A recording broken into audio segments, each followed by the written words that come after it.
Hi, and welcome to week 2 of comparative higher education. I am so glad that you have stayed in the class. And I hope that you're getting excited about exploring higher learning around the world and back into history. So last week, we talked broadly about the sorts of things that we could compare. I shared a paper with you of a comparative study that I did between Dubai and Malaysia, really looking at how higher education in both contexts is shaped by the ethnic, religious, political divisions throughout the country. Now, one of my main goals with the first week is really just to spark some ideas for you to start to brainstorm something for your final paper topic that will get you excited. And the sky really is the limit. You can study anything related to higher learning around the world and really at any point in history. Now, that can be a little bit intimidating because the sky is the limit. And so I want you to take a risk in this course. Don't worry about whether the topic is close to the things I've done or the things I've shown you. Think about something that really puzzles you, something that you're really passionate about, and dive into that topic. And if you're struggling to really decide on that final paper, or if you're worried that your topic's not good enough, and it probably is, please book some office hours with me and we will make a plan. So this week, we really are looking at different approaches to studying higher education from a comparative perspective. And I think this week is probably the most challenging week because the readings are quite demanding. And that's because these readings are actually asking the question of whether the data we use to compare is telling us things that are worth knowing. And this is foundational to all research, but it's particularly interesting and puzzling in a comparative context because we're dealing with multiple settings, which means multiple factors and multiple data sets. Now, for those of you who have taken CIE 1001, some of this may sound familiar, but we can all use a catch-up at this point. So comparative education as a field, focusing on primary and secondary education, began about 150 years ago. And in Europe at that time, the national governments were doing big pushes for compulsory education at the primary level. And some of the well-known founders of the field, they would travel from different country to different countries to compare the education systems and the outcomes. And of course, one of their main goals was to examine other policies and bring them back to their own countries to improve national systems of education.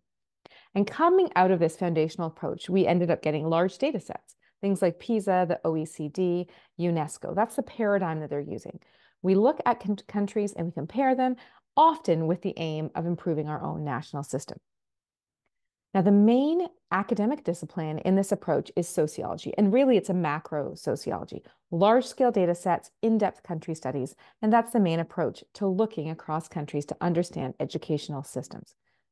And within this, there was often a clear research problem they were trying to solve. For example, why are Germany's math scores lower than France's? So we study the German system, look at the nuances, and bring them back to the French context. So at the most foundational level, this is the purpose of comparative education, to look at other countries and really consider what we might learn from them and how we could refine our own system. Now, this might begin to resonate with some of you, and it might spark a final paper topic. For example, if you work in one of U of T's professional faculties, for example, medicine, you might write a paper comparing on how we license new immigrants who are trained as doctors in other countries. And you might look at the Australian case or the New Zealand case to understand how we could do things better in Canada. Now, those are both Western examples, but we do have to sometimes have similarities in history to be able to compare between countries. But you may begin to notice that a country in Latin America that doesn't share the same history does this faster or better or more efficiently. And you might use that as your comparison. But don't be stuck on my examples today. Or perhaps you work in student life and you really want to understand how an institution in another country runs orientation programming or academic workshops for writing. And you can compare the programming and consider the differences really to improve and refine your own practice. So this is one paradigm approach to comparative higher education. And you'll see in the Baraday reading that he's very hopeful. He's operating from this belief that we can emulate the post-secondary education system in the US, for example, And we can borrow those ideas and we can actually improve on them when we're setting up or refining education systems in other countries. And he actually even believes that at the point of time he's writing, that some of those emulations of the US system, some of those borrowing of techniques, can actually avoid the mistakes. And there's a great quote that he has that he says, an experienced observer will predict without hesitation that they are destined to follow the achievements, though hopefully avoid the mistakes of the United States. There's really this excitement behind the writing and a belief that practice will make perfect. So this is what we call the paradigm, the mindset, the approach that the early comparativists were taking. And when he is writing in the 1970s, he really sees this massification of higher education. And he's really excited that now people believe that everyone can be educated. And remember that this is a big shift, that there's this incredible belief in university as an elite institution. And then there's a shift to say everyone needs it and it's important for our national economic systems. And Barraday wants to show us the nuances between higher education systems. And he seems to be sort of challenging this idea that one political system is better than another. And so instead, he's pulling out the successful parts of different systems and comparing them. And he has this sort of mix of pragmatic views and some claims and beliefs that are quite interesting to look at. Look for the statement in his reading about people wanting dignity once they have bread. He actually doesn't think it's a problem to have a highly educated population that doesn't have jobs. And yet, that claim may be something in a paper that you compare and contrast with something like the Arab Spring. Were the high rates of unemployment in a highly educated population a cause for that unrest? Who knows? But read that and begin to think of how you might use his questions and ideas to spark other research questions for your paper. So this is the core practice of comparative education sort of in the last century, studying and borrowing across nations, and nation states themselves are often the dividing factor. This is an era of nationalism, of national identity, and we haven't moved into sort of this global concepts as much. A lot of the research really is bound by national systems. Now, some of you may already be bubbling with some critical questions. And especially as you hear me talk about borrowing education or transplanting educational policies. And actually, one of the first sort of evolutions or refinements of comparative education was this criticism of just borrowing education policies at will.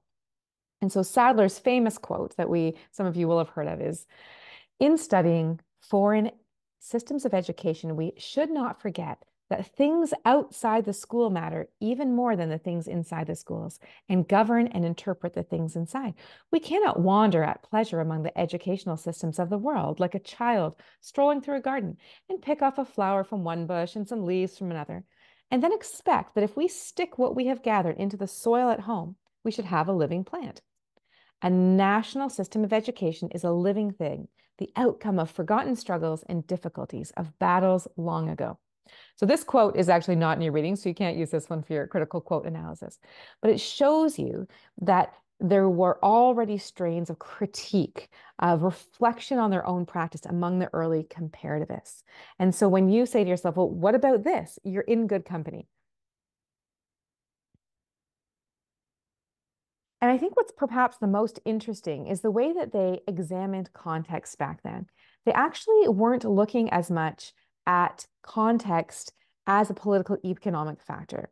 They weren't wondering about whether this funding model will lead to these outcomes, whether if we do this tuition grant program, it will improve access. They were asking questions about national character and particularly the sort of features of an education system. And some of you may already think about Weber's famous piece of writing, Protestantism in the Spirit of Capitalism.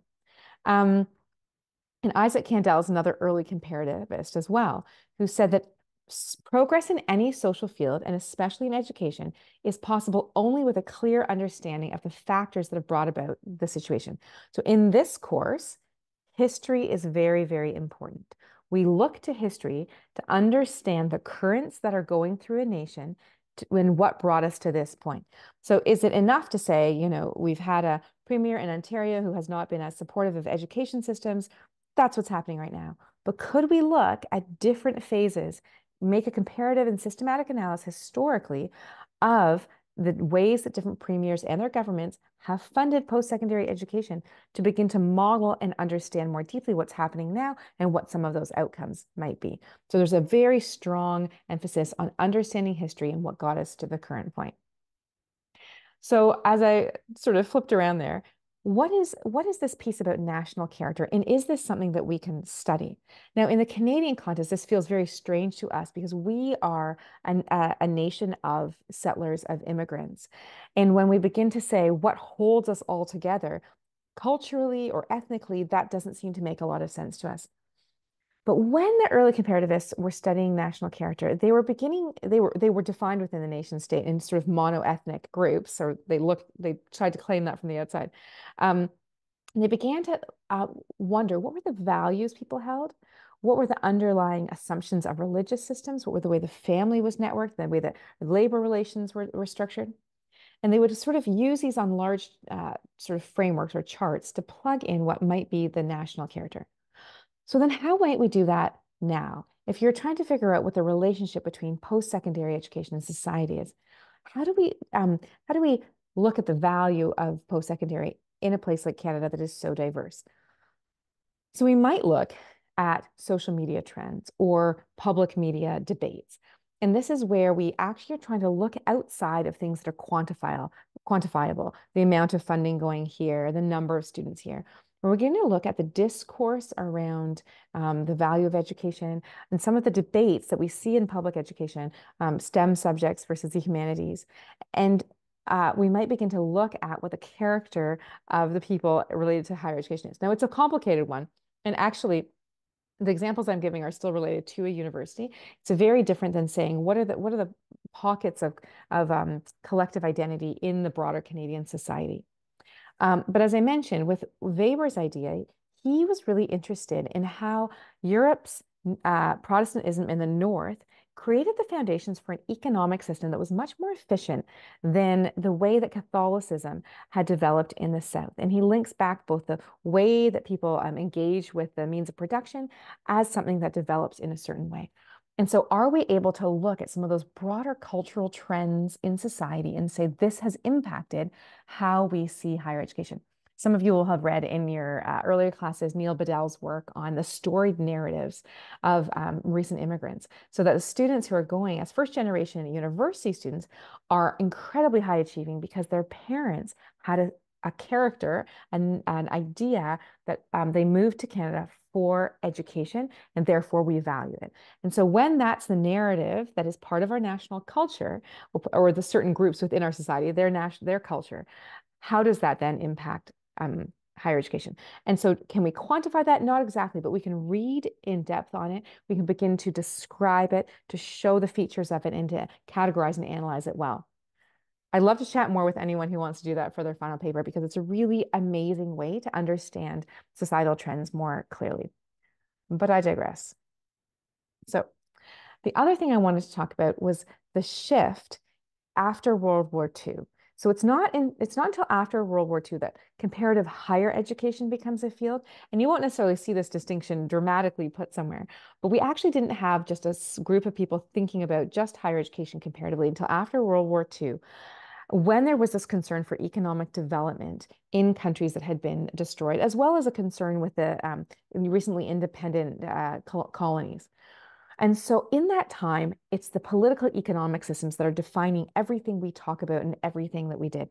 And in the two lectures that Dr. Hayhoe had kindly given for this class, she shows how the Cold War, the ideology of communism in Russia or the USSR, and the ideology of capitalism coming often from the USA or the UK, how these were used as the framework to analyze everything else that was happening. So if we looked at something successful or unsuccessful in the education system and in the university system, because at this point we have higher education studies, they link it back to whether it is a political, or back to the political economic trends, whether we have a capitalist or communist approach. And so when the Berlin Wall falls, capitalism appears to have won. So the question of what is sort of undergirding an education system rises its head, and we think, Well, where can we get answers to the other factors that influence difference in education systems? If everyone's going to go along capitalist route, there must be other nuances. And that's where context, culture, religion, values, these questions of the comparative educators became very, very important. So let's return to our first example. How are we integrating foreign trained doctors into Canadian healthcare? So we might choose Canada, the US, Australia, and New Zealand to study this. And so, we set our study up, we justify the countries that we've chosen as our sample, and then we find the data on what is actually happening. This is how Maceman terms it in the article you're reading for this week. The thing that is, what is the current state of things in these four countries? This might be the length of time to licensing. This might be the course requirements, the accrediting bodies, partnerships with certain countries or between certain universities. And so we carefully ask the same questions of each of the four countries. And after all of this, we may want to add a comparative lens to this discussion and ask this question of context of national beliefs or values. And at its simplest, this involves asking why. Why does it take 3 years longer in Canada than New Zealand to accredit foreign trained doctors? What is the history of immigration or xenophobia in each cases? What elite power have doctors held? How are they positioned as gatekeepers? So, in the paper that you write then, I want you to tell us, what is, give us a good section on your findings. But if you're interested, you may also want to write a big context piece on the why. And for some of you, it may also delve into the ought or the should, what should be happening. Now, Dr. Maceman's article gives us some insight in that. Her article is not actually about higher education, but it really helps us to make this shift from just describing what is to asking what ought to be. And her article helps us to see this big shift in anthropology in the 1980s. If you are in the research strain, or if you have not taken CIE 1001, I suggest that you read this article. And it's a really helpful one to help you to see how we're looking at comparison and how we're using drawing on other fields, because we are an interdisciplinary social science. So this gets us outside of the political economic view and considers anthropology. Another big concern in the readings is what factors and what countries are we comparing?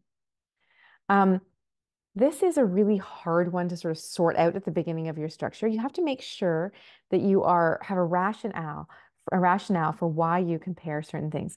And you'll notice that in the additional readings for today, there are lots of scholars who want to help us compare and know what to compare. So when you go to your paper, if you visit the additional readings for this week, you might be able to find some really good frameworks that help you set up your categories of comparison. And if you're in the research strain, an MRP or a thesis, look at these readings, go through some of them on your own time, and make sure that you look out for a comparative method. And of course, what I also want you to read is the Holmes article for today, because it's really helpful in a critical sense to help to challenge us to clarify our concepts really, really well. If you're asking, is there a link between democratic political structures of a nation and the number of international students they recruit?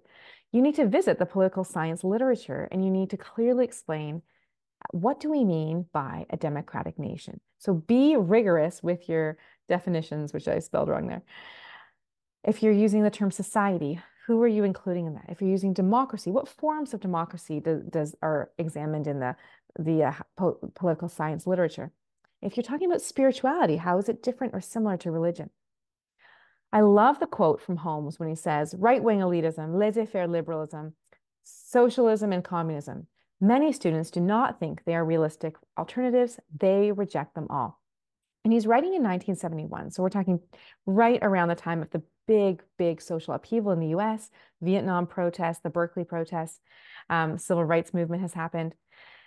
And I think that he's seeing and identifying among students a deep skepticism in our political system. And we have research that shows that students have decreasingly are less involved in their political systems, less engaged in political activism, political membership. But right now, we know that students are very active still in things like protests. We're living through one right now. And so those formal political structures may not be things that students are buying into, but this quote for me would start a fascinating jumping off point to compare what is it that students are orienting their lives around. So if formal political structures and approaches don't appeal to them, what are they gravitating towards for the meaning they make in their lives? Because something is likely doing it. And I think that 50 years later, after he writes this, we are all super curious. But what is it that is holding the foundations together for students? Is it the university itself? Or is it the cultural and religious values they're given as children? And why? And again, these are sort of unquantifiable things that we want to read deeply in the sociology or politics literature or anthropology literature to understand how people shape their views and then to layer our comparison onto that framework. And if you tackle these comparative questions that look at deeply held beliefs behind policies and systems in education, you just have to make sure you clarify those terms and find writing that helps you to identify the concepts you are exploring. Visit the literature and get your definitions. There's another quote from Holmes that I love. He says, rigor, maturity, serenity are what the university represents to those who have known it at its best from inside. Hypocrisy, snobbishness, and mendacity are what it appears to be to the disappointed millions all around. Another quote that would be an amazing jumping off point for a paper that explores the relationship with the university and the broader society. And you would need to define what that broader society is. But think of how you could do a rigorous study of societal opinions. And why in this class we're asking that question of comparative educationists who wanted to study context, things that are not as easily quantifiable. So if you wanted to take this as a jumping off point for a paper, imagine looking at public debate, public newspaper debates, social media debates, to see if those outside the university have a different value of higher education than those inside the university and where the tensions exist. So we have several other authors today, and I've put a secondary list that really does have people looking more from a political economy approach. And I think Teresa Carvalho's article is helpful for those of you who have had an interest in the knowledge society. What does that mean? What does it mean for the university to be a key player in the way that the global society, the global knowledge economy is working? Things like patents, things like internet products, things like open courseware is a huge market and a huge production area that universities are in the race to be at the top of. So look at that article. Altback has a fascinating article that uses dependency theory. And I think dependency theory is a really interesting one for many of us who have looked at the international development literature.